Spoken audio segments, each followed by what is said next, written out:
Hi guys, this is GSMDome and I'm here with a review of the Google Pixel 9, the smaller version. So after unboxing both this one and the Pixel 9 Pro XL, it's time to tackle the smaller one. And we have here an original case applied to it.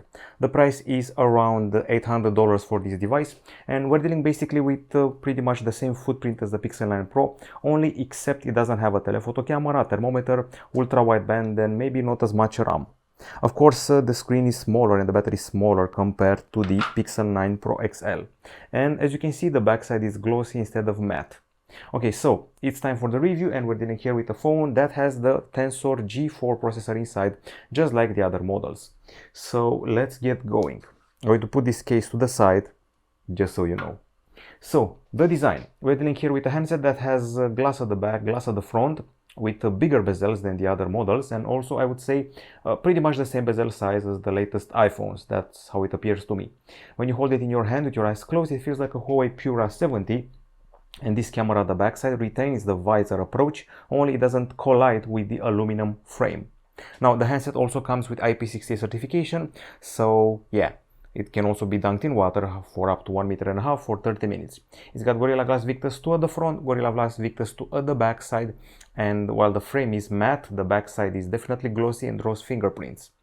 As far as the measurements go, the phone is 8.5 millimeters in thickness, slimmer than the Pixel 8, but also wider. The weight is 9 grams extra compared to its predecessor, the Pixel 8. It's still compact, easy to use with a single hand, but the buttons are a bit odd. Sometimes feel the need to press here instead of here for the power button. It's a pretty good looking phone, well built and comfy to use with a single hand. And now I think it's time to address the screen. The panel you're seeing here, this one is OLED, but not with LTPO like the other Pixel models.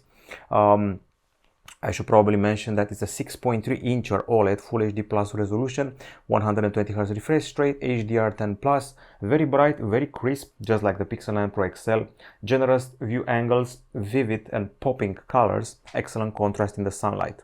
The diagonal increases by 0.1 inches compared to the predecessor. Once again, a very satisfying OLED here. Now, if you want to see some tests with it, we have this one here, a hugely impressive brightness, 1753 lux units, second only to the Pixel 9 Pro XL, and beating all the Huawei Puras, Galaxy Z Fold 6 and the Galaxy S24 series. That's quite impressive. Now, as far as the benchmarks are concerned, things maybe get a bit controversial here. You probably heard about the drawbacks of the Google Tensor G4. So this is the CPU made by Samsung yet again. It's an octa-core 4nm chip, and we're getting 12 gigs of RAM here compared to the predecessor's 8 gigs. By the way, we're also getting 128 gigabytes of storage, for some reason UFS 3.1, not 4.0. Now, to get things going, I'm going to have to address, obviously, the throttling problem, because yes, there's serious throttling here. You can lose half of the performance after just a few minutes of intense tasks, and that's always a drawback. The scores are also rather underwhelming in benchmarks. It's supposed to be sort of a flagship, but not quite. If you look at 2 to 10, we're more in the company of Pro models rather than Ultra models. We're beating the Motorola H50 Pro, but I think we can even be surpassed by the Galaxy S23 series. In Geekbench 6, we're surpassing the Galaxy S23 Fan Edition in the single core, while in the multi-core we're fighting Motorola H50 Pro and Honor 200, while 45 other phones have surpassed us. When it comes to 3D Mark, we're in the company of the Galaxy Z Flip 4, Huawei Nova 11 Pro, which are not exactly the latest mid-range handsets, so Google Tensor G4 could have done better. When it comes to the temperature, we definitely go higher than 40 degrees Celsius in some benchmarks. Okay, now as far as the battery is concerned, we have a 4700 mAh unit here, which is 125 mAh extra compared to the predecessor. And I should probably also mention that the charging is 25 watts via wire, like the predecessor, but the wireless charging drops from 18 watts on the predecessor to 15 watts here for some reason, using a Pixel stand. It's also 12 watts if you use a QI compatible charger. There's even reverse wireless charging. As far as the tests are concerned, I'm pretty shocked, because the Pixel 9 Pro XL was not very impressive, but this one actually is.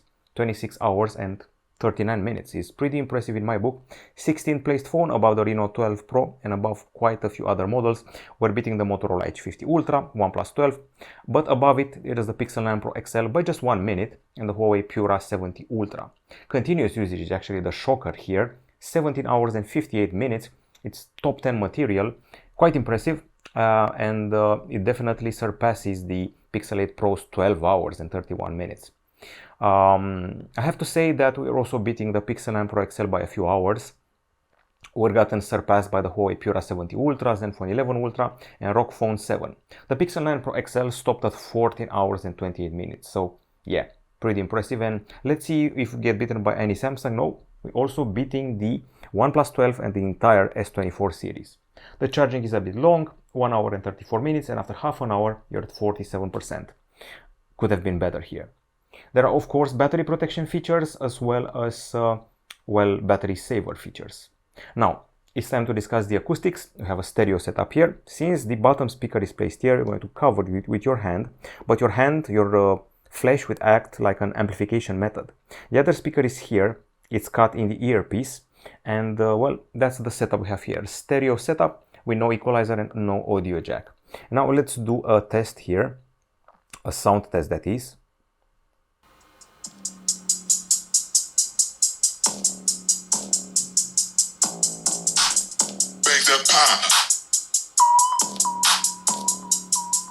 Okay, so you should also know that we have spatial audio and live caption, and I have to say that the voices are satisfying here. They're pretty warm, there's no distortion, and the high notes are perfect. Now, the bass doesn't have much personality, it's just decent, it's not memorable. So basically it's the treble and the voice that shine here. And obviously the bottom speaker is much more powerful than the top speaker. The bottom speaker is doing the heavy lifting, as I think I usually say. Even more so than usual, I feel, if you analyze it. So we measured 80.5 decibels at the top speaker and 88 decibels at the bottom speaker. There's a difference of 8 decibels, which is quite important here. Now, if you're looking at this measurement here, at least we surpassed Galaxy S24 Ultra and the iPhone 15 Pro, but we're below the likes of the Huawei Nova 12 SE and the Google Pixel 9 Pro XL. In the multimedia test, which is the game Asphalt 9, it's 98.3 decibels, which is actually pretty decent, surpasses iPhone 15 Pro and OnePlus 12, but it's below the Honor Magic 6 Pro and Galaxy S24 Ultra. Now, it's time to address the cameras, and if you are impressed by the 42 megapixel selfie camera of the other Pixel models, well, don't, because this one has a 10.5 megapixel selfie camera. It films in 4K 60 frames per second as f2.2 aperture, ultra wide and autofocus. At the back side, a dual camera and LED flash. We don't have a thermometer, we don't have 8K capture. We do have a main 50 megapixel camera with f1.7 aperture, optical image stabilization, laser focus, single zone laser focus, not multi-zone as the Pixel 9 Pro XL. And then we have the ultra wide camera, 48 megapixels with 120-degree angle of capture and autofocus for your macro needs. Now, the camera options, you know them already if you've witnessed our unboxing. I won't bore you with them, so let's go straight to the gallery of shots taken with this handset here. We have plenty of photos, including those of a robot dog for some reason, and flowers. Actually, amazingly caught flowers. Okay, so there are two things that shocked me here first and foremost. I actually enjoy the selfies taken with this phone more than the ones taken with the Pixel 9 Pro XL for some reason. Even though the skin looks a bit weird in the shade compared to the sunlight, and I may look a bit, my colleague may look a bit tanned, even though he's not, the problem is not so apparent here compared to the other model. Another shocking aspect was how in-depth you can go with the close-ups. I'm actually very impressed by this. I've only seen this before on the Honor 200 series and the Huawei Pura 70 series, but this is all software. We don't have a telephoto camera, we just have a main camera with pretty decent zoom abilities. I'm talking about digital zoom and apparently a very good focus. So yeah, when it comes to texture of very close up objects in close-ups, you'll be hugely impressed. You'll trigger wallpaper-like images. Now, let's take it one by one. So, regular shots and ultra-wide shots that don't have a difference when it comes to color calibration, so there's that. And also, even though it was a very sunny day, we encountered zero problems when it comes to the hues of green. However, the other colors, the other hues are a bit more vivid than I expected. Even more so on the video, but you're going to see that later. The flowers look fine in focus, in brightness, in details, nothing to object about. And once again, I'm blown away by how up close you can go with this phone, reminding me of the Huawei Pura 70 series. There's not a big difference between the main camera and the ultra-wide camera, and there's not a lot of deformation on the sides. You can zoom up to 3x without any sort of detail loss. Of course, digital zoom only, aided by the AI technologies, but at about 5x you definitely notice some noise and some details lacking with these leaves. You can take a photo even with the sun in front of you, and we have zero problems with the exposure. As you can see here, we didn't encounter any overexposure or oversaturation. And one of my favorite shots is the fly. The fly is incredibly detailed here. I've seen telephoto capable phones with less details here. I'm not sure how my colleague achieved that, but the level of detail is just amazing. Just a regular fly with so much detail. Even more shots here. It's not just close-ups and zoom, it's also shots from afar, landscape shots, which are quite fine taken with this phone. Believe it or not, just like last year, the Pixel 9 shocked me more than the Pixel 9 Pro XL, which is not very far from its predecessor. Those are daytime shots. We also took indoor shots of the Xiaomi CyberDog, which are excellent. So if you're a journalist or a blogger or a vlogger, the device does the trick when it comes to indoor shots. And we have plenty of those here. Okay, so these are all photos during the day. Now let's switch to the low light scenario, where we actually made use of night sight at some point. Okay, so you can definitely forget about zooming because you'll encounter some pretty noisy areas. And here we had the sky in front of us from the balcony. This is a regular shot and this is the night sight shot. There are instances where the night sight is not exactly very helpful. So yeah, for example, this one, the night sight lights things up too much. I actually prefer the darker ones without the things that are lit up too much. When it comes to the light sources, they're quite fine, except for these lights here and some of the car street lights, which are a bit amplified, too amplified for my taste. The quantity of light is very generous here, not as much as on the Pixel 9 Pro XL, which was too much, but enough so you can definitely spot everything you want here. We also have some indoor shots in a mall, but then we go to the terrace of the mall and we can see beautiful scenarios like this. Lots of clarity here. I could only object to the fact that some of the lights are overblown. Aside from that, I have zero objections. We try to capture the Perseus falling stars in a special August day. And here we got up close with a gin glass and noticed the condensation of the glass with its water drops with an excellent texture here. So all in all, it's about 85% of the Pixel 9 Pro XL experience, but beware of the strong lights, some of the reflections, and night sight is not always useful, even though there's a night sight mode already baked in, even if you don't activate it. Here you can see some of the lights which are unsatisfying, they're too bright for their own good. So yeah, that's the photo experience during the day and the night. Okay, now when it comes to the videos, we should have them easily found here. Let's find a better organization of this. Videos. Okay, so the video was underwhelming on the Pixel 9 Pro XL when we didn't have stabilization on, but here, no matter what we threw at it, the stabilization was quite fine. So let's get cracking with this one here. I feel that the colors are much more intense than the photos, but the stabilization is quite fine. Image remains clear, there's no trepidation, there's no problem here. We have some pretty decent focus in close-ups. And we also alternate focus between close-ups and the background in a pretty snappy manner. We have a selfie video here, quite capable. I would even dare to say that more capable than the Pixel 9 Pro XL for some reason. This old sensor is actually performing better than the new one, I think. It's probably similar to what we're getting on the Galaxy S series, which are excellent tools for vlogging. Okay, and then we have this clip here, which is once again stabilization. Clear, crisp detail, even in 4K, 60, even in Full HD, no matter if you have stabilization on or off, you'll be happy with the results. On par with the best iPhones and the best Samsungs is the stabilization, and we also shot videos from a distance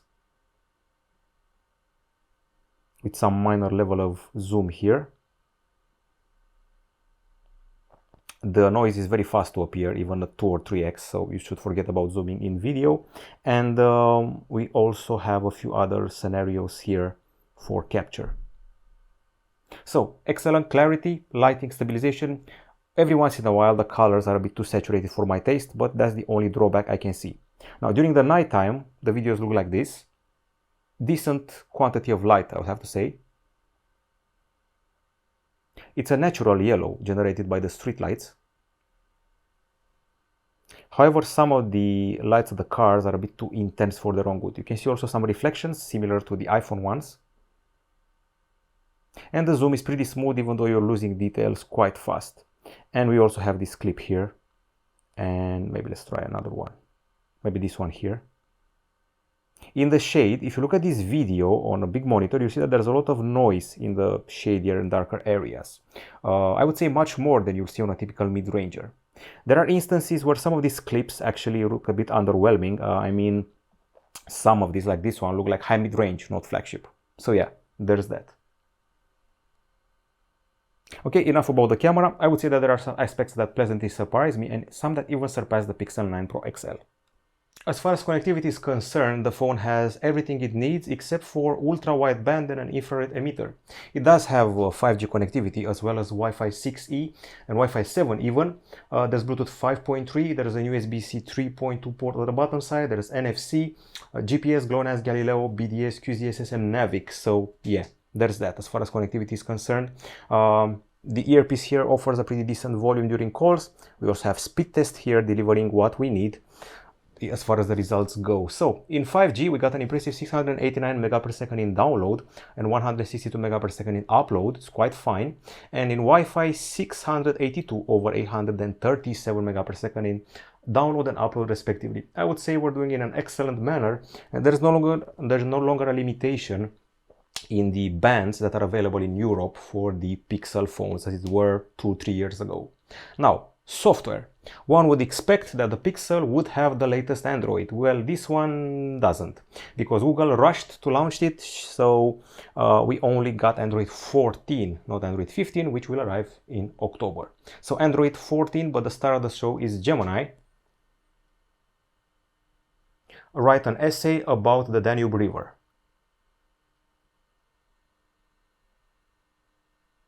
It's just basic Gemini. If you want Gemini Advanced, you have to pay $20 a month, or you can get it for free if you buy the Pixel 9 Pro or the Pixel 9 Pro XL. So yeah, there's that. The bonus wasn't offered with the small Pixel 9, just so you know. And sadly, this means that you cannot generate a photo of a giraffe flying.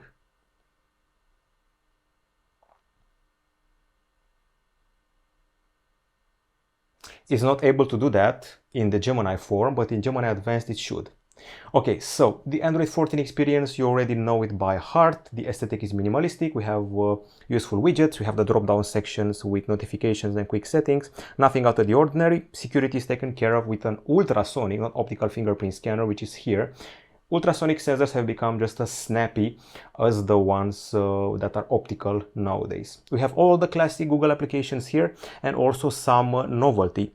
For example, the screenshots are now stored separate from the other photos, and the AI is able to extract useful info. For example, if you saw a pair of boots which you really liked in a store, you can actually look up that pair of boots and the store, it will show up. So the info, the text from the images is more easily extracted by the AI.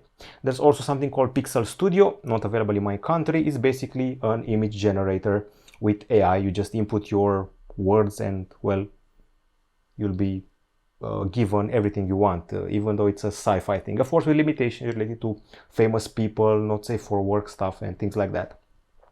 In the settings department, you can find the usual things: connectivity options, connected devices, apps, notifications, battery settings, adaptive charging and battery share is available here. Sound and vibration, display. You have here your lock screen, your privacy. You can add text on the lock screen. You can have a dynamic clock. You can control the shortcuts on your lock screen, from flashlight to camera. You can show time and info and more. By the way, how do you feel about this interesting lock screen? It's quite minimalistic and feels like the one of a smartwatch. Okay, there's also circle to search, which you can achieve by long pressing the home button or the nav bar. You do this and you can circle around a part of the screen and look it up. One of the most useful features is actually doing that, like I used to do in the camera apps. So yeah, maybe let me try this. Usually it's a pair of sneakers when you're in the camera, but now you can do this. You can recognize the book and tell you more about it. Actually tell you a lot about it and the exact volume from here. And the fact that it's the Romanian version of it is even more interesting because it has found a Romanian website. We also have a brand new weather application which integrates Gemini at its core. You can have here weather predictions, you can have animations of the clouds going towards you. And even though we don't have Google Gemini Advanced, I should probably mention some of its features. This is the AI weather report. Once again, as I said, thanks to the Gemini, you have more information in the weather. Now, switching back to Gemini Advanced, I should mention some of its features if you decide on, well, activating it for money. So, it can process up to 1,500 documents of page, up to 1,500 pages of document and do a summary. It can do a summary of a huge amount of emails that you have received. So, if you have, let's say, 50 emails from the school of your small child, you don't have to read them all. Gemini will read them for you and tell you how to proceed. What are the decisions taken by the parents or the teachers or etc. Of course, aside from that, you can also use it to code. So, for example, you can correct mistakes in a source code. You can also tell it to create a widget for WordPress for you and other things like that. So, coders will be helped by Gemini. Of course, there's editing here. So, if you see an area with people or with objects, you can definitely start editing it. Let's find something useful here maybe. I think there should be people in these ones. This one, for example, I can press edit and I have options like unblur, dynamic or enhance. These are suggestions. Then there's crop and there's tools. I can unblur. I have the magic eraser here, which lets me delete people or objects. It can identify people automatically and have you delete them. You can press those people, and just like on the Oppo device and Samsung ones, it can delete the people from the sides, not the ones in the center, which are considered the, well, core of the image. I can also camouflage some areas of the image to properly delete the people. And that's just the magic of AI, which you probably know already. Okay, as far as the pre-installed apps go, it's the classic Google Suite, and which you probably know already. There's Gmail, there's Gemini as an app, there's Meet, there's Photos, Play Store. And by the way, Gemini can appear on top of Gmail, Google Keep and Google Docs and help you with your work. I think we've talked enough about the software and it's time to finally address the verdict. The small Google Pixel 9. The pros. On the pro side, a hugely bright screen. A very easy to maneuver body. Excellent close-ups. Excellent selfies, by the way. Very nice macros. 7 years of Android updates. Gemini is definitely welcome even without the advanced as a bonus. But with advanced, you can have a conversational approach to it, and it's on par with ChatGPT.